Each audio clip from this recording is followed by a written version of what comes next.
자, 우리가 이 에스겔을 전반부, 후반부로 나눠서 一期节我们分成了前半部和后半部。 전반부에서는 심판을 말하고 후반부에서는 소망을 말한다고 我 했는데 们也说了，前半部讲审判，后半部讲盼望。 이게 어쨌든 이게 심판과 소망이라는 이 두 가지 주제를 항상 지금 염두에 두고 우리가 봐야 될 것 같아요. 总之，我们看以西结书就要揣着这种审判和盼望并存的这样的心思。 그래서 25장에서 48장까지 회복에 대한 이야기를 하고 있는데 那么接下来的25到48章就在讲跟恢复有关的这个盼望了。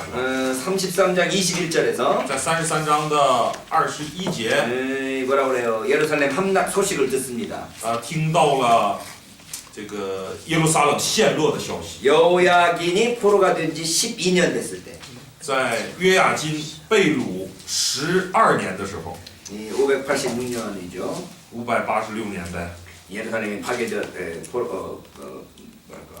멸망되었다라는 소식이 这 들리는데 里说听到什么城已攻破， 그러니까 이게 지금 완전히 더 이상 망할 수가 없을 정도로 완전히 망해버린 그 상황에서 也就灭亡到了就是灭无可灭、亡无可亡的这种最终的地步了。 예, 거기서부터 다시 이제 하나님의 그 회복이 시작되고 那在这个时间点，上帝的恢复就开始。 그래서 에스겔이 이제까지 침묵했던 침묵이 종결되는 거죠. 那以西结之前的这种，这里面说缄默呀，就不再， 그래서 他就不再沉默了。 이 회복을 말하는 4개의 문단이 있는데 然后开始讲这个恢复，恢复呢也是分成4段。 첫 번째가 25장에서 32장까지 第一是25到32章， 두 번째가 33장에서 37장까지 第二是33到37章， 그 다음에 세 번째가 38에서 39장까지 第三是38到39， 네 번째가 40에서 48장까지 最后是40到48。 이 4개의 문단들을 좀 살펴보자는 거죠. 那我们来分这4段来看一下。 그럼 먼저 25장에서 32장까지는 首先是25到32章， 다른 선지서들에도 공통적으로 나타나는 민족들에 대한 신탁들이죠. 这也是在其他先知书里共同出现的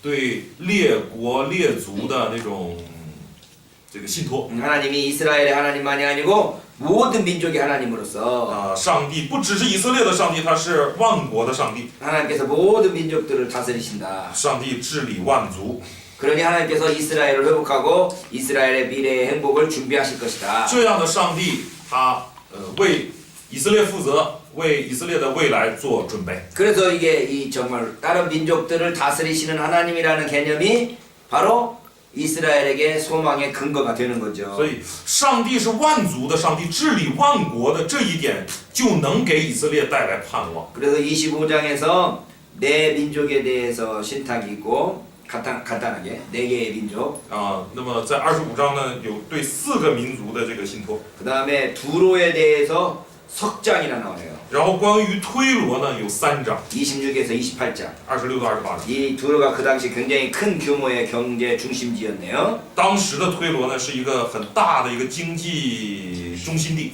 그 다음에 애굽에 대해서 넉 장이 할애돼서 然后埃及呢是4章， 29장에서 32장.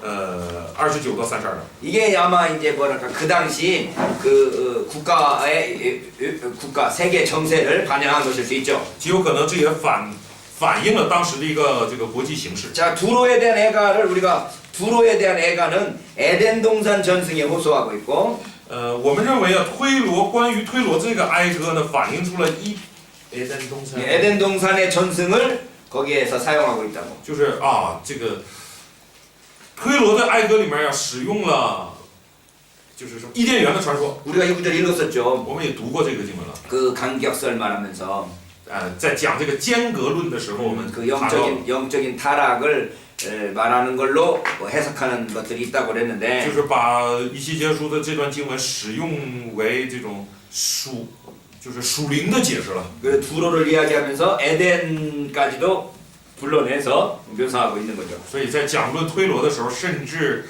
谈到伊甸园，然后来讲论。 그래서 28장 11절에 보면 所以在28章的10节呀， 네가 에덴에 있었다라고 말하는 거죠. 28장에서 13节啊，说那个你曾在伊甸神的园中。 그리고 애굽에 대해서는 那么后来讲到埃及啊， 29장 3절에서 是29章的3节， 자기 강들 중에 누운 큰 악어나 说是躺在自己河中的那个大鱼， 이강은 내 강이라. 악어예요? 악어. 啊，是这个鳄鱼啊。 그다음에 이강은 내 것이라. 然后就说这个河是我的， 내가 나를 위하여 만들었다. 是我为自己造的， 그래서 엄청난 자기 자신의 자부심을 이야기하고 있는 걸로 就是 묘사하고 就是 있어요. 描绘埃及有那种自负。 그러니까 여러 민족들, 특별히 네 개의 민족과 두로와 애굽에 대한 신탁을 통해서 所以这个以西结书谈到了对列国的一个信托啊，特别是之前的四个民族，然后是推罗和埃及。 다른 예언자들과 비교해 보면 那与其他的先知进行比较的话， 예레미야서에서는 바벨론이 없다. 여기 啊，与耶利米比较的话，这里缺少了巴比伦。 예레미야 50장, 51장에서 바벨론이 있었는데 在耶利米书的50、51章呢，就谈到了巴比伦， 여기 에스겔에서는 바벨론이 없다. 而在以西结书中缺少巴比伦。 왜 바벨론에 대해서는 예언하지 않았을까? 为什么他不预言巴比伦呢？ 아, 지가 지금 바벨론에서 살고 있으니까 他现在生活在巴比伦， 에스겔이 지금 바벨론에 있으니까 他现在生活在巴比伦呢。 바벨론에 대한 이야기는 좀 신중하게 하지 않았겠느냐. 啊，极有可能促使他讲论巴比伦就要小心。 요한계시록에서도 로마 제국을 표현할 때 로마 제국을 단도직입적으로 말 못하니까 바벨론이라는 말을 쓰죠. 我们看到这个约翰写启示录的时候啊，他那个时候不好直接讲论罗马，他就不用罗马这个词，而把它描绘成什么巴比伦。 그러니까 하나님 말씀을 전할 때도 상징 이렇게 좀 돌려서 말하는 그 지혜 이렇게 필요한가 봐요. 所以看来我们见证神话语的时候啊，使用一些象征，也就是说你婉转的、转圈的这样的说，这种智慧也是需要的。 나단 같은 경우도 다윗에게 와가지고 어느 동네에 부자가 있는데 像这个拿单来见大卫的时候，不也说吗？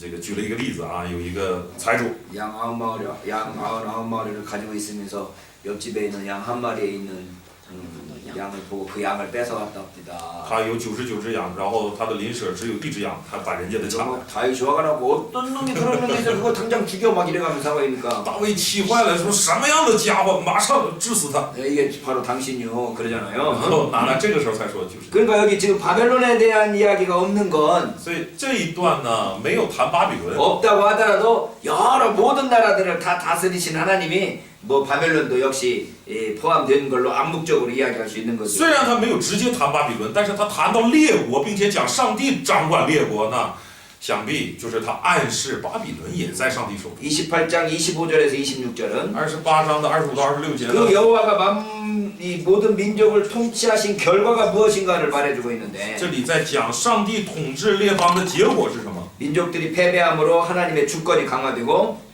这些民族的失败， 하나님의 주권이 강화돼 强化上帝的主权， 이스라엘의 구원이 가까웠다는 거죠. 也代表以色列的救恩临近。 28장 25절로 26절 읽으면 当我们看28章的25到26节的时候， 나 주 여호와가 말하노라 主耶和华如此说： 내가 열방에 흩어있는 이스라엘 족속을 모으고 그들을 인하여 열국의 목전에서 내 거룩함을 나타낼 때에 我将分散在万民中的以色列家招聚回来，向他们在列邦中眼前显为圣的时候， 그들이 곧 내 종 야곱에게 준 땅에 거할지라 他们就在我赐给我仆人雅各之地仍然居住。 그들이 그 가운데 평안히 거하여 집을 건축하며 포도원을 심고 그들의 사면에서 멸시하던 모든 자를 내가 국문할 때 그들이 평안히 살며 나를 그 하나님 여호와인 줄 알리라 他们要在这地上安然居住。我向四围恨恶他们的众人施行审判以后，他们要盖造房屋，栽种葡萄园，安然居住，就知道我是耶和华他们的神。 왜 지금 다른 민족들에 대한 신탁을 이렇게 하느냐 그러면 就是说，为什么要讲论 그 다른 列 민족의 国的这个信托呢？ 다른 민족의 신탁들에서 그 민족이 멸망한 것은 그 결과로 곧 이스라엘의 해방을 가져오기 때문에 因为这些众民族的这个说这个衰败啊、灭亡啊，正是以色列能够恢复的这个什么希望吧。 이스라엘의 해방을 말하는 또 다른 방법이었다는 거죠. 所以这也是讲论别的国家，也是在讲论以色列的一种方法。 자, 두 번째. 第二 33장에서 37장. 第二部分了，看来是33到37章。 이게 이스라엘 에스겔 전승에서 가장 감동적인 약속 구절로 이루어져 있고 这个是以西结传承当中最令人感动的启示吧。 33장은 포로로 잡혀간 이스라엘의 논쟁적인 상황을 반영한다면 33장 对， 포로로 잡혀간 이스라엘의 그 논쟁 토론하는 상황을 반영한다고. 这个33章是反映出与被掳的以色列争论的这样的一个状况啊。 그 다음에 34장 1절로 10절은 34章的1到10节呢， 불순종한 자들에 대한 하나님의 심판을 이야기하고 있는데 在讲对这些不顺从者的上帝的审判， 이스라엘 임금들에 대해서 심판하면서 对以色列的王进行审判， 목자 비유가 사용되고 使用了牧人的比喻， 자기만 배부르는 왕들을 정죄하죠. 定罪那些只知道填饱自己肚子的 왜 王。 유다가 왜 흩어졌느냐? 犹大为什么分散了？ 왕들이 자기 배만 채워서 그렇다는 거예요. 因为王只顾填饱自己的肚腹， 목자들이 양들을 위해서 있지 않고 자기들을 위해서만 있으니까 做牧人的不管羊，只顾自己， 자기만 배부르는 목자들을 정죄하고 있는 거죠. 所以这里面定罪这种只顾填饱自己肚子的牧人。 34장 1절부터 한번 읽어보면 从34章的1节往后看的话呀， 2절 2节， 인자야 너는 이스라엘 목자들을 쳐서 예언하라. 人子啊，你要向以色列的牧人发预言，攻击他们。 주 여호와의 말씀에 자기만 먹이는 이스라엘 목자들을 화 있을진저. 主耶和华，说主耶和华如此说：祸哉！以色列的牧人只知牧养自己。 목자들이 양의 무리를 먹이는 것이 마땅치 아니하냐. 牧人岂不当牧养群羊吗？ 너희가 살찐 양을 잡아 그 기름을 먹으며 그 털을 입되 양의 무리는 먹이지 아니하는도다. 你们吃脂油，穿羊毛，宰肥壮的，却不牧养群羊。 양을 길러야 될 놈들이 양을 잡아먹고 있단 就 말이죠. 是应该养羊的，却在这宰羊吃。 너희가 그 연약한 자를 강하게 아니하며 병든 자를 고치지 아니하며 상한 자를 싸매어 주지 아니하며 쫓긴 자를 돌아오게 아니하며 잃어버린 자를 찾지 아니하며 다만 강포로 그것들을 다스렸더라. 瘦弱的你们没有养壮，有病的你们没有医治，受伤的你们没有缠裹，被逐的你们没有领回，失丧的你们没有寻找，但用强暴严严的辖制。 목자가 없으므로 그것들이 흩어지며 흩어져서 모든 들짐승의 밥이 되었도다. 因无牧人，羊就分散，既分散，便做了一切野兽的食物。 7절 7节。 그러므로 목자들의 여호와의 말씀을 들을지어다. 所以你们这些牧人要听耶和华的话。 주 여호와의 말씀에 내가 나의 삶을 두고 맹세하노니 主耶和华说：“我指着我的永生启示， 내 양의 무리가 노략거리가 되고 모든 들짐승의 밥이 된 것은 목자가 없기 때문이다. 我的羊因无牧人就成为掠物，也做了一切野兽的食物。 내 목자들이 양을 찾지 아니하고 자기만 먹이고 我的牧人不寻找我的羊，这些牧人只知道牧养自己， 내 양의 무리를 먹이지 아니하는도다. 并不牧养我的羊。 그러므로 너희 목자들아 所以你们这些牧人 여호와의 말씀을 들을지어다. 要听耶和华的 주 话。 여호와의 말씀에 主耶和华如此说： 내가 목자들을 대적하여 내 양의 무리를 그들의 손에서 찾으리니 我必与牧人为敌，必向他们手追讨我的羊。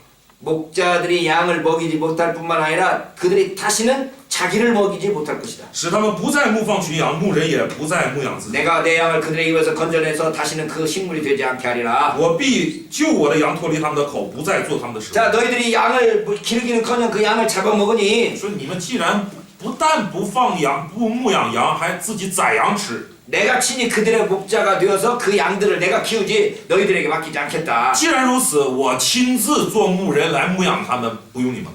그래서 34장 11절에 보면 所以在34章12节， 나 주여호와 말하노라 나 곧 내가 내 양을 찾고 찾되 11节，主耶和华如此说：看哪，我必亲自寻找我的羊， 이 将 하나님께서 他们寻见。 친히 그 양을 찾아서 上帝亲自去寻找羊， 하나님께서 친히 선한 목자가 되시겠다는 거죠. 就表明上帝亲自要做这个好牧人。 그 하나님의 통치와 하나님의 긍휼을 보여주는 착한 목자가 되셔서 上帝要做这个亲自统治的这个好牧人， 양을 친히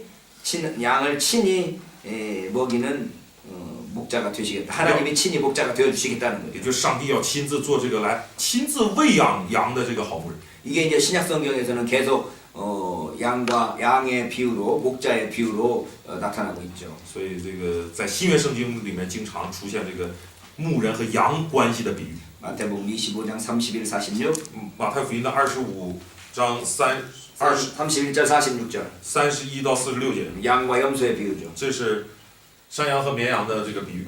누가복음 15장 3절로 7절 然后岁。 누가복음 15장 3절로 7절. 路加福音的15章，路加福音的15章3到7节， 바로 그 뭐라고 해야 잃어버린 양 한 마리. 是丢了一只羊寻回，是吧？ 요한복음 10장 1절로 18절. 然后约翰福音的10章1到18节， 나는 선한 목자라 하는 그 말씀. 耶稣说我是好牧人。 그런 곳에 이 에스겔서의 이 34장의 이 목자 비유가 반영되어 있는 거죠. 在这些比喻当中，都反映了以西结书当中的这个关于牧人的讲论。 자, 36장은 36章， 여호와께서 백성들에게 변화를 가져다 줄 수 있는 능력을 가지고 계시다고 말씀하고 있죠. 这里在讲论啊，上帝拥有能够改变他百姓的能力， 하나님께서 이스라엘 백성들을 변화시켜 줄 수 있다는 거죠. 也就是说，上帝可以改变以色列， 그래서 새로운 미래를 주실 수 있다고 약속하고 있어요. 应许上帝要赐给他们一个新的未来。 36장 22절. 36章的22节， 아니 24절부터 읽으면 从24节看吧。 내가 너희를 열국 중에서 취하여 내고 열국 중에서 모아 데리고 고토로 들어가서 我必从各国收取你们，从列邦聚集你们，引导你们归回本地。 맑은 물로 너희에게 뿌려서 너희를 정결케 하되 我必用清水洒在你们身上，你 그리고 们就洁 너희 净了。 모든 더러운 것에서 모든 우상을 섬기면서 너희를 정결케 할 것이며 我要洁净你们，使你们脱离一切的污秽，弃掉一切的偶像。 또 새 영을 너희 속에 두고 새 마음을 너희 속에 주되 我要赐给你们一个新心，将心灵放在你们里面， 모든 육신에서 굳은 마음을 제하고 부드러운 마음을 줄 것이며 又从你们的肉体中除掉实心，赐给你们肉心。 또 내 신을 너희 속에 두고 너희로 내 율례를 행하게 하리니 我必将我的灵放在你们里面，使你们顺从我的律例， 너희가 谨 내 守 규례를 지켜 행할지라. 谨守遵行我的典章。 자, 여기 지금 에스겔서가 약속하는 미래의 시대는 어떤 시대냐 也 그러면 就是以西结书预言的未来的时代或者世代是怎样的呢？ 맑은 물로 뿌리겠다는 거죠. 就是上帝要用清水来洒在他们身上， 목욕을 시키겠다는 거죠. 就是要给他们洗澡了， 깨끗하게 목욕을 시켜서 洗干净， 모든 더러운 것, 우상 섬긴 것에서 다 깨끗하게 할 거다. 让他们从一切的污秽、一切的偶像崇拜当中得以洁净。 26절에 보면 26节， 새 영을 너희 속에 두고 새 마음을 너희 속에 주어서 上帝又说要给你们一个新心，还要给你们一个心灵， 부드러운 마음을 줄 것이다. 要给你们一个肉心， 그러니까 柔软的心。 앞에서는 물로 깨끗하게 하고 前面呢用水洁净， 뒤에서는 영으로 깨끗하게 하는 后面用灵洁净， 앞부분은 물 세례를 이야기하고 前面是水洗礼， 뒷부분은 성령 세례를 后 이야기해서 面再讲圣灵的洗。 세례 요한이 자기 자신의 세례를 이 구절에 근거해서 설명하지 않았겠느냐. 所以我们猜想，施洗约翰的洗礼，就是他对自己洗礼的理解，或许就是依据于这个经文。 그래서 나는 물로 너희에게 세례를 주지 마. 所以他说：“我是用水给你们施洗， 내 뒤에 오실 분은 영으로 너희에게 세례를 줘서 在我以后来的那位要用灵来给你们施洗。” 바로 이 구절을 통해서 그러한 성령 세례와 물 세례를 구분하고 있는 걸로 보여지죠. 极有可能就是借着这个经文，将水洗礼和圣灵洗礼分开。 그래서 하나님께서 이스라엘 백성들을 새롭게 근본적으로 새롭게 할 미래를 바라보고 있네요. 所以借着这段经文呢，在展望上帝将会完全更新以色列的那个光景。 근데 이렇게 이스라엘을 새롭게 하는 이유가 뭐냐? 那如此更新以色列的理由是什么呢？ 호세아서와 예레미야서는 하나님께서 이스라엘에 대한 긍휼과 신실하심 때문에 새롭게 한다고 말을 하는데 在耶利米书和何西阿书中说，是因着上帝的连续和慈爱，他要做这个更新的工作。 근데 에스겔서에서는 可是，在以西结书， 너희를 위한 것이 아니고 하나님께서 이스라엘을 사랑하시기 때문도 아니다. 不是连续你们，也不是爱你们， 하나님의 거룩함 때문에 그런다. 是因着上帝的圣洁。 에스겔 36장 22절에 보면 在36章的 22절 22节， 그러므로 너는 이스라엘 족속에게 이르기를 주 여호와의 말씀에 이스라엘 족속아 내가 이렇게 행하면 너희를 위함이 아니오 너희가 들어간 그 열국에서 더럽힌 나의 거룩한 이름을 위함이라. 36章22节，所以你要对以色列家说，主耶和华如此说：以色列家，我行这事不是为你们，乃是为我的圣名，就是在你们到的列国中所亵渎的。 32절에 30， 나 주 여호와가 말하노라 내가 이렇게 행하면 너희를 위함이 아닌 줄 너희가 알리라. 이스라엘 족속아 너희 행위를 인하여 부끄러워하고 한탄할지어다. 你们要知道，主耶和华说，你们要知道，我这样行不是为你们，以色列家当为自己的行为抱愧蒙羞。 그러니까 에레미야와 호세아서는 하나님이 이스라엘 백성들을 사랑하고 거기를 하나님의 어떤 긍휼하심 때문에 이스라엘 백성들을 회복시킨다면 所以在耶利米书和何西阿书中啊，都是在表达上帝连续以色列、爱以色列，所以要更新他们、拯救他们。 에스겔서에서는 하나님의 거룩한 이름 때문에 그러니까. 但是以西结书则表明，上帝之所以这么做，是因着他圣洁的名的缘故。 그들과는 다른 거룩에 대한 관심을 가지고 있네요. 所以看出以西结的关心与之前的那两个先知是不一样的，他关心的是上帝的圣洁。 에스겔서에서 가장 유명한 구절은 37장이죠. 以西结书中最有名的经文是37章， 마른 뼈가 일어나는 환상. 枯骨复苏的意象。 마른 뼈의 골짜기를 에스겔이 바라보는데 啊，以西结看着这个满是枯骨的这叫什么山谷吧？ 미래에 대한 아무런 희망도 없는 포로 상태의 이스라엘을 가리키죠. 这指的是完全没有未来、完全没有指望的就是完全没有指望的以色列的未来。 마른 뼈다귀와 같은 이스라엘의 그 상태가 큰 군대를 이루는 소망으로 바뀌어지는 거죠. 以色列的状态呢，就恰如这些枯骨一样，但是却形成大的军队，这样蛮有指望的。 그 마른 뼈를 향하여서 하나님께서 생명을 부여하시는 거죠. 就上帝对着这个枯骨呢赋予生气， 그러니까 生命。 이스라엘 백성들이 그 땅으로 새롭게 진입하는 것은 마른 뼈가 새롭게 부활하는 것하고 같은 그 뭐랄까 같이 그 의미를 가지게 되네요. 所以就是怎么说呢？以色列从被掳之地被更新重回故土，就恰如这些枯骨啊被更新复苏一样。 그러니까 육체가 부활하는 것이지만 상징은 그 뭐라 그래 이스라엘 백성들이 회복되어서 그 땅으로 되돌아가는 것을 상징하고 所以 있어서 虽然是这个以复活，讲身体的复活，但是这个是在象征以色列重回故土。 이것이 우리 기독교로 와서는 부활 소망과 함께 뭐랄까 교회 공동체로 적용되는 거죠. 那么到了新约呀、在我们基督教当中就被应用为，指向这个复活和教会共同体。 지금 마른 뼈가 부활했는데 在这里面记录的是枯骨复苏， 근데 그게 포로로 잡혀가서 죽었던 이스라엘이 회복되는 것을 那 상징한다면 它象征的是被掳然后死了枯萎的这个以色列呀、重回故土，重新被这个恢复。 그리스도인들에게는 부활로 말미암아 새로운 공동체로 들어가는 교회를 상징하는 것이 됐단 말이죠. 而这个基督教则是把它使用为什么？借着复活进入就是借着复活被更新成为一个新的教会共同体。 여기 지금 11절에 보면 在11节呢， 이자야 이 뼈들은 이스라엘 온 족속이라 그들이 이르기를 우리 뼈들은 말랐고 우리의 소망이 없어졌으니 우리는 다 멸절되었다 이렇게 말한다. 11节，主对我说：“人子啊，这些骸骨就是以色列全家。他们说，我们的骨头枯干了，我们的指望失去了，我们灭绝尽尽了。 그때 14절에 보면 可是14节呢？ 내가 또 내 신을 너희 속에 두어 너희로 살게 하고 我必将我的灵放在你们里面，你们就要活了。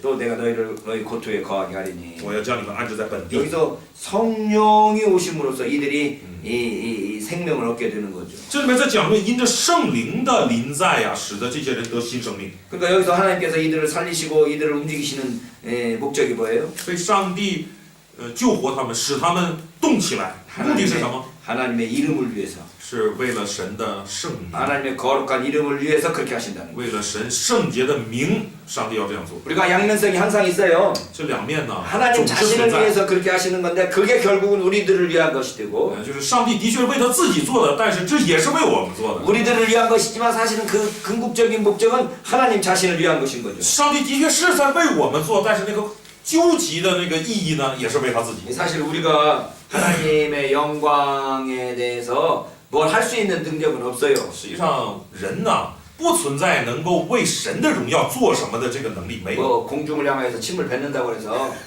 그 침이 자기 자신에게 오지 하나님께 가지는 않는 거죠. 你向着天空吐口水，只能落在你脸上，你不可能吐到神那里。 그러니까 하나님께 우리가 아무리 뭐 한다고 해도 하나님의 명예나 그걸 할 수 있는 건 없어요. 所以我们啊，再怎么说咬牙为上帝做什么，你其实为上帝做不了什么， 하나님께서 알아서 다 회복하시고 하나님께서 알아서 다 하실 텐데 都是上帝自发的，照着他的意思去恢复这一切。 우리가 무언가 할 수 있는 것처럼 착각을 할 때가 많은 것은 但是我们常误以为我们能做些什么， 목적이 하나님의 영광이지만 目的在神的荣耀， 그러나 그 결과가 우리 자신들을 위한 무슨 열매들이 맺혀지게 된다는 거죠. 但最终你这么做的时候，你目的是为神的荣耀，但最终做呀，那个结果其实都是使人 우리가 受益。 그래서 하나님의 시각으로 우리 모든 것들을 볼 수 있는 눈이 열려져야지. 所以我们应该有这样的操练，就是凭神的眼目去看这一切的事。 나 자신을 위한 것이 아니라 하나님의 영광을 위해서 하나님의 뜻을 위해서 하겠다는 생각을 해야 되는 거예요. 所以然后去摆正，我不是为自己，而是要为神的荣耀去做。 그래서 34장에서 37장이 이스라엘의 미래에 대한 아주 약속으로 가득 차 있고 所以34到37章呢，这里面满满都是对以色列未来的应许， 현재 비참한 환경도 정확하게 잘 말씀하고 있고 也很准确的讲论了此刻的一个悲惨状况。 현재의 비참한 상황에 비해서 미래의 영광이 확실하니까 与现在的悲惨去比较的话，未来的那个荣耀啊是非常明确的， 그 비참함을 그렇게 영광스럽게 바꿀 수 있는 하나님의 능력이 강조되게 되는 거죠. 那就强调了在这种悲惨状态下也能进入到将来的那个荣耀当中，就强调了什么？上帝的能力。 자, 세 번째 이스라엘의 회복을 다루는 세 번째 본문은 이스라엘 이스라엘 회복 讲论以色列恢复的第三段本文， 38장에서 39장. 38到39章。 여기 묵시적인 방향으로 이야기하는데 这个有一些漠视性的这个立场。 이게 어쨌든 그 예언이 이제 묵시적인 모습으로 전환돼요. 这个总之转换有点像这个漠视性这个文章，就是那种 그래서 文法去转换。 그래서 민족들에 대한 신탁과 공통점들이 많은데 앞에 민족들에 대한 신탁과 공통점들이 많단 말이죠. 与前面对那个列国的那个信托有一些共同点， 근데 적이 누군지를 분명하지 않아. 但是敌人究竟是谁不明确。 그다음에 우주적인 전 우주적으로 발생한단 말이야. 并且描绘的是那种全宇宙性发生的。 그래서 이스라엘을 구원하기 위해서 하나님이 엄청난 능력을 동원하는데 上帝要为了就是上帝为了拯救以色列，要动员就是不得了的能力啊。 그 전체적인 줄거리의 흐름은 민족들의 신탁과 똑같다는 거죠. 总之，这38、39章啊，在整个这个脉络上来说呀，与前面那个列国的信托呀是一致的。 여기서 곡이라는 존재가 나오죠. 곡 38장의 곡. 哥哥是吧？这边谈到了哥哥， 곡이 뭐냐 누구냐는 거죠. 这哥哥究竟是谁呀？ 이 하나님의 백성을 잔인하게 위협하는 존재인데 这个存在是残忍的威胁到上帝百姓的这样的一个存在， 북방에서 오는 군대인데 是从北方而来的军队。 이 사람들이 잔인하게 이를 데 없는 거죠. 这是残忍到这个无以复加的地步了啊！ 어렸을 때 이 부분을 읽으면서 이 북방에서 오는 국가는 아니 소련이라고 소련이라고 그랬죠. 年少的时候读这一段的时候，大家都以为是苏联啊，北方来的嘛，是吧？ 예루살렘이 여기 있으면 耶路撒冷在这儿 이 북방으로 쭉 올라가면 여기가 모스크바 있거든. 啊，这个一直往北就到莫斯科。 그래서 이 북방에 오는 고기를 바로 러시아다 막 이렇게 했거든. 所以就猜测啊，从北而来的这个哥哥呀，应该是俄罗斯， 참 이것도 희한하죠. 예? 也挺有意思的。 요한계시록에서 2만만의 군대가 동방으로부터 오거든. 在启示录当中谈到说有2万万的军队从东方而来， 2만만이면 몇 억이요? 2万万是多少啊？2亿呗，2亿呗， 2억 군대란 말이죠. 2亿的军队。 물론 옛날 성경 시대의 숫자가 좀 뭐랄까 뻥이 많고 当然了，圣经是那个时代的这个数字啊，常常都是吹牛的， 그 다음에 어떤 그 상징적인 의미를 가지고 있어서 也另一方面带着象征的含义嘛。 엄청난 숫자를 표현하는 숫자가 2억이겠지만 所以为了表达一个巨大的数字，他可能就使用了2亿或者2万万。 동방에서 2억 군대가 갈 수 있는 나라는 중국밖에 없단 말이죠. 但是你仔细算一算，从东方能够带2亿军队的，也只有中国一个国家了。 이게 중국이 지금 어디까지 무슨 시진핑이 뭔 길을 뚫겠다는 거 아니야 지금? 我这个 시진핑이 뭐 동방 뭐 대롱 啊，一带一路。 뭐 이따일로 하고 있잖아 지금. 啊，现在中国不是就在有这个政策吗？“一带一路”的这样的思想吗？ 이따일로가 지금 뭔 말이야 그게? 1대1로? 그 비단의 길, 그路啊， 아. 带一带是什么？那个带是指的什么带？ 한번 써봐 이따일로. 时代的代吧？不是不是，不是一个什么什么带？路是丝绸之路，嗯，带是什么带？哎，잘 모르겠。那个好像谁解释过？ 와 자기 나라들 것도에서 이렇게 모르면 어떡해? 중국에서 뭐 정치를 관심해서 뭐 영향도 아이고, 안 아이고, 줘요. 뭐 그래도 투표하나. 그래도 가지고 있어야지 1대1로. 우리는 그냥 이번에 작은 지금 저 뭐야 시민이라서. 저 누구야 향년이 시험 볼 때 이거 분명히 나올 텐데 그래요? 나왔을 텐데 모르겠네. 그럼 1대1로를 여기서 나오면 안 되겠고 여기서 쳐야 되나 보다. 爱国看看“一带一路”是什么意思？带是什么带来着？带领的带，我知道是带领的带，但是它代表的是什么？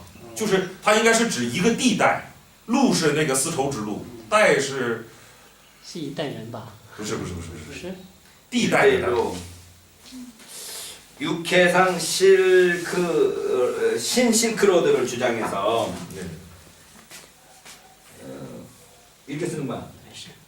어떻게 쓰는지는 알지? 이렇게 쓰는 거. 四个啊， 이렇게. 怎么写是知道，但是带是指的是 1대1로. 1대란 말이 뭔 말이야? 古代的丝绸之路的历史浮夸高举。 어쨌든 1대 여러 지역을 통합한 하나의 지대로 만들겠다는 게 아니고 啊，这个一带就是， 원 벨트 하나의 벨트를 만들겠다는 거야. 就是形成一个像这个带子一样的那种联系， 하나의 전체를 하나의 지역으로 만들어서就是 하나의 길로 만들겠다는 许 거야. 多的国家、许多的政权，然后能形成一个联系起来，变成一种，就是变成一体， 그러니까 然后走一条路，就这个意思。 여기 지금 우리 1대1로가 여기 지나가나? 여기 쿤밍 지나가나? 啊，那个就，哎，那个就， 라오스까지 가잖아. 라오스를 어떻게 가? 라오스. 老挝，老死，모르겠어요. 저 인도의 땅도 얻지 않았어? 인도의 항구도 얻지 않았어? 모르는구만. 모르겠어요. 어쨌든 근데 그 싱크로드가 여기 안 지나가잖아요. 아니 서안 거기서. 새로운 길로 해서 뭐 이렇게 어디 라오스까지 가는 걸로 내가 알고 있어. 그래요? 그건 잘못 알았어요. 인도 쪽으로 해서 인도양 예. 인도양으로 가는 길도 있고 이쪽으로 해서 뭐야 저 이쪽 啊，새로운一个만들었어요 그렇죠. 说中国可能也建了一条路啊，就是通过印度，然后往这个什么南印度洋那个方向的那样的路，中国 그리고 也 여기 搭 지금 建。 뭐랄까 여기 이쪽 인도네시아 반도에 있는 어. 라오스 쪽에서도 어느까지 그렇게 가지고 그쪽 내가 라오스 갔더니 중국 사람들을 위한 신도시를 건설하고 있더라고. 哦，老挝맞겠죠。 라오 啊，我去过这个老挝 태국 위에 있는 나라. 啊，应该是老挝。我去过老挝，在那里看到就是有专门在为中国人，针对中国人建了一个新兴的城市，为中国人建一个新城市。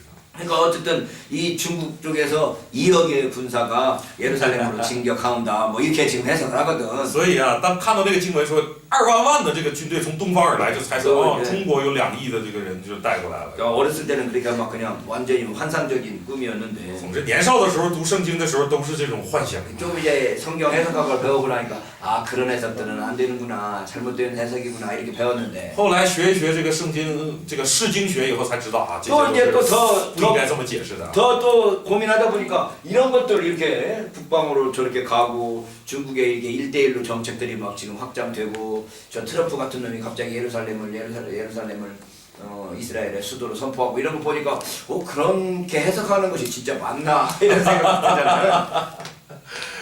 是的，这个学了释经学以后觉得不能这么解释了。但是你再看这个国际形势的话，你看像中国也开始什么“一带一路”这个向西在前进呢，是吧？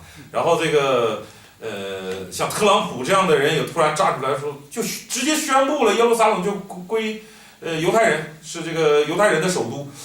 就觉得哦，看来圣经里面这个按文字解释也不是完全不可能啊，也是有可能的，没准真的就是俄罗斯呢，没准。 자, 어쨌든 여기에서 이 곡이라는 존재가 어떤 존재인지 지금 모호하게 나타났고 总之这里面说的哥哥究竟是谁，我们不知道。 하나님께서 자기 백성을 위협하는 적들을 물리치실 것이라고 말하고 但这里面讲说是威胁自己百姓的这样的存在，上帝会击败。 자기가 자기 자신에 대해서 도전하는 존재들을 가만 놔두시지 않는 것이죠. 上帝绝不放过那些挑战他的那些存在。 38장 21절 22절에 보면 在38章的21、22节呢， 나 주 여호와가 말하노라 내가 모든 산 중에서 그를 칠 칼을 부르리니 主耶和华说：“我必命我的诸山发刀剑来攻击哥哥， 각 사람의 칼이 그 형제를 칠 것이며 人都要用刀剑杀害弟兄。 내가 또 온역과 피로 그를 국문하며 쏟아지는 폭우와 큰 우박덩이와 불과 유황으로 그와 그 모든 때와 그 함께한 많은 백성에게 비를 내리듯 하리라. 我必用瘟疫和流血的事刑罚他，我也必将暴雨、大雹与火，并硫磺降雨他和他的军队，并他所率领的众民。 하나님을 대적하는 적, 这个抵挡神的敌人呐、 하나님의 백성들을 위협하는 적, 这个威胁上帝圣民的仇敌， 하나님께서 이게 싹 흩어버린다. 上帝会 멸망시켜버린다는 거죠. 一举歼灭他。 이렇게 하나님께서 힘을 과시하는 목적이 뭐예요? 上帝在这里面显明自己的这个力量作用是什么？ 자기 스스로를 높이려고 그러는 거예요. 就是要怎么说荣耀自己，使自己被尊为大。 에스겔 38장 23절.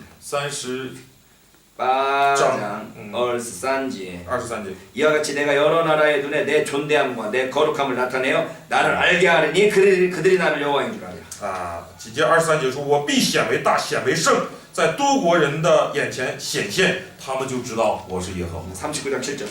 39장 7제 내가 내 거룩한 이름을 내 백성 이스라엘 가운데서 알게 하여 다시는 내 거룩한 이름을 더럽히지 않게 하리니 열국이 나를 여호와 곧 이스라엘의 거룩한 자인 줄 알리라. 我要在我们以色列中显出我的圣名，也不容我的圣名再被亵渎。列国人就知道我是耶和华以色列中的圣者。 하나님이 하나님이신 것을 나타내기 위해서 이렇게 한단 말이죠. 上帝之所以做这些事，就是要向众人显明我是神， 그러니까 我是上帝。 하나님께서 자기 자신이 하나님이신 것을 나타내신 결과가 뭐예요? 上帝要显出自己是上帝这件事的结果是什么呢？ 이스라엘이 행복하게 되는 거죠. 就是以色列会就是以色列会幸福的。 하나님께서 영광을 얻으실수록 이스라엘도 행복해지고 영광을 얻게 되는 거예요. 上帝越得荣耀，以色列就会越幸福。 그래서 39장 25절로 27절에 보면 所以39章25到27节呢， 그러므로 나 주 여호와가 말하노라 내가 이제 내 거룩한 이름을 위하여 열심을 내어 야곱의 사로잡힌 자를 돌아오게 하며 이스라엘 온 족속에 긍휼을 베풀지라. 主耶和华如此说：我要使雅各被掳的人归回，要怜悯以色列全家，又为我的圣名发热心。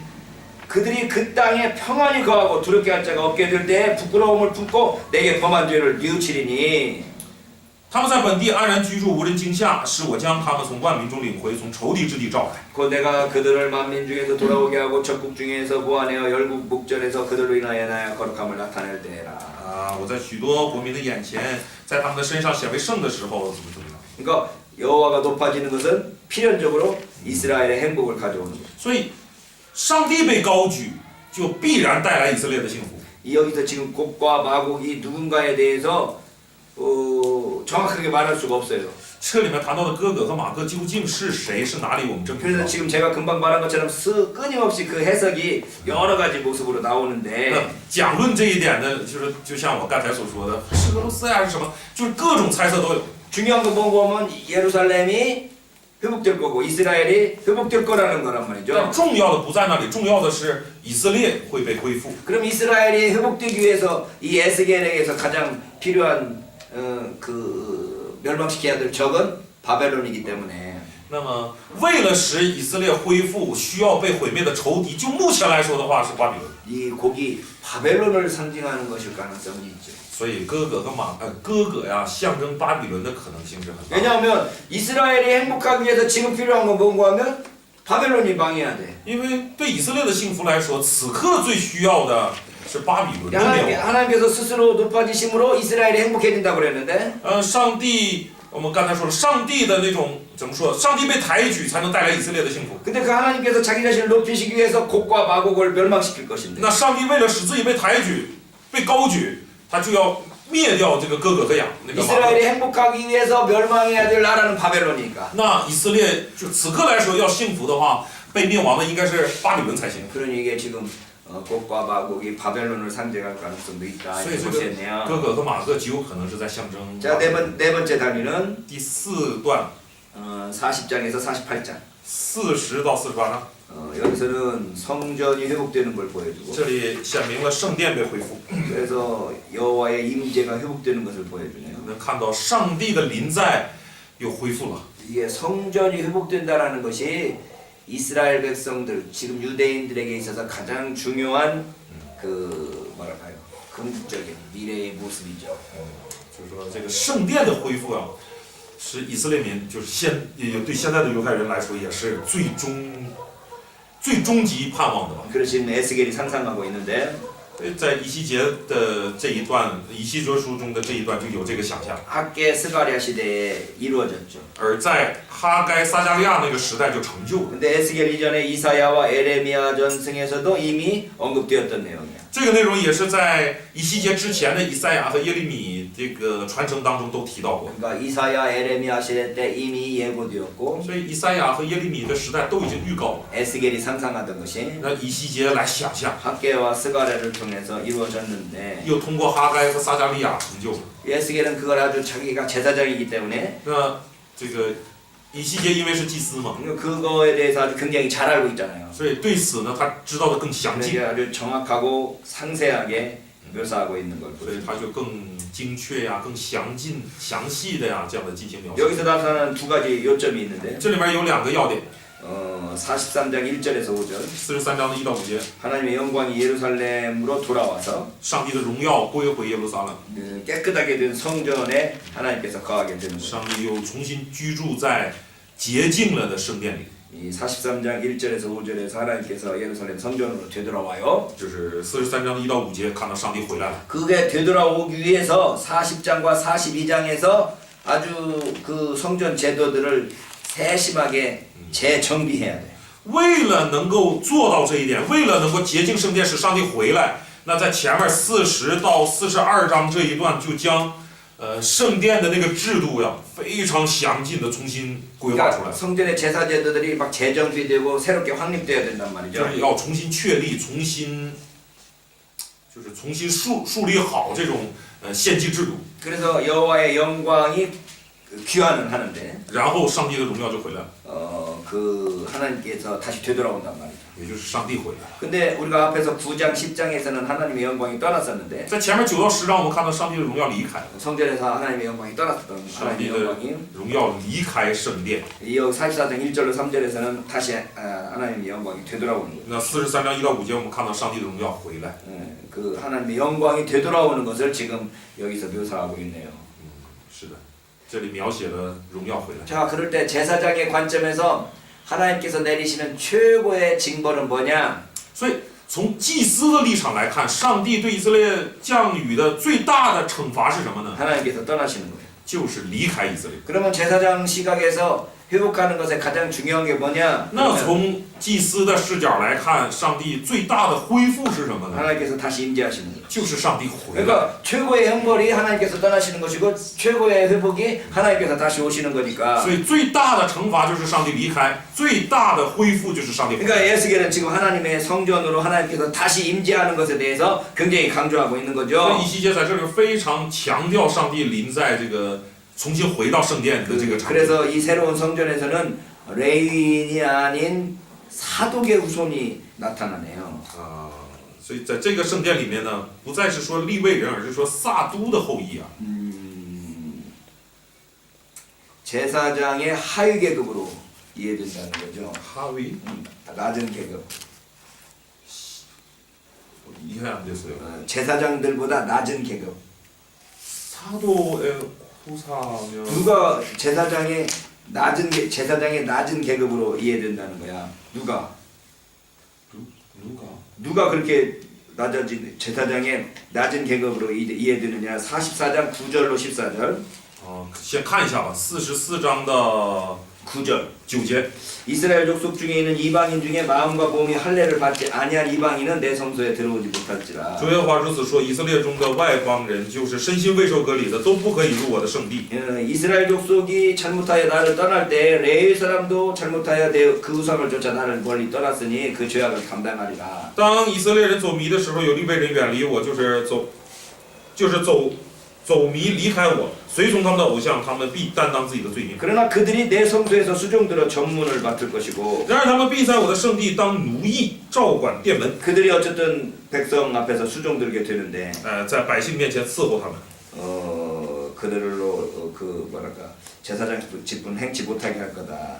就是说使他们不能担当祭司职分了。 그러니까 이 레위인들이 또는 제사장들이 뭐랄까요 범죄해가지고 낮아지게 된다는 이야기야. 啊，这个意思就是说，这些利未人也好，祭司也好，因为他们犯罪的缘故，他们要被降卑了。 그러면 그 제사장 계통의 일을 하는 사람들은 누구냐? 그러면 那谁担当祭司职分的这个工作呢？ 바로 사독계열의 사독의 후예들이라는 거죠. 就是撒都的子孙。 43장 15절로 44장 31절. 43장 15절로 43장的15节， 44장 31절. 44장 15절. 43장 15절로부터 43장 15절. 아니요, 틀렸어요. 44장 15절이요. 44장 15절. 네. 44장 15절부터 네. 44장 15절부터 네. 44장 31절까지. 44章的15节到44章的31节。 이거 44를 빼버려야 되겠네요. 44장 15절로 31절까지 44章的15到31节。 레인과 대조되는 사독 계열의 사람들이 그 일을 감당하게 된다는 거지. 就是与利未形成对照的这个撒都这个等次，撒都子孙要担当这个祭司的工作。 15절에 44장 15절에 나와 있네. 44章的15节。 사독의 자손 레위 사람 제사장들은 내 성소의 직분을 지켰다.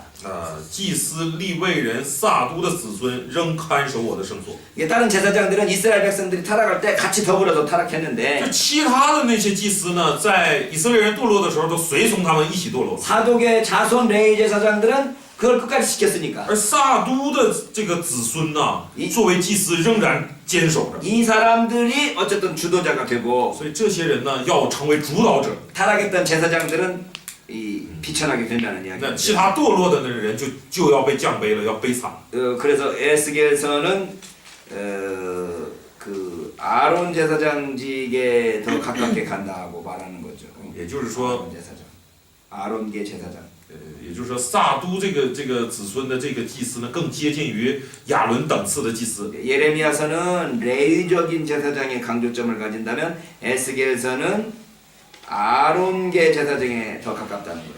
그 아론계 제사장. 아니 전에啊， 예레미야서는 耶利米强调的是这个利未那个层次的祭司，然后以西结强调的更是亚伦等次的祭司。 그러니까 예레미야서는 신명기적 전승을 반영하고 에스겔서는 제사장적 전승을 반영한다 이런 이야기인 거죠. 也就体现了说这个耶利米书这个表达出生命记观点的那个，就是它体现的是生命记的观点，然后以西结书体现的是祭司那个资料的观点。 그러니까 심판이 있고 뭐라 그래 그 회복에 대한 소망이 있을 때 이 是的，又有审判，又有对恢复的盼望。 회복을 누가 담당하느냐? 那这个恢复谁来担当呢？ 그럴 때 이제 다윗 계통의 왕이 담당하느냐? 是大卫大卫后裔当中的王来担当呢，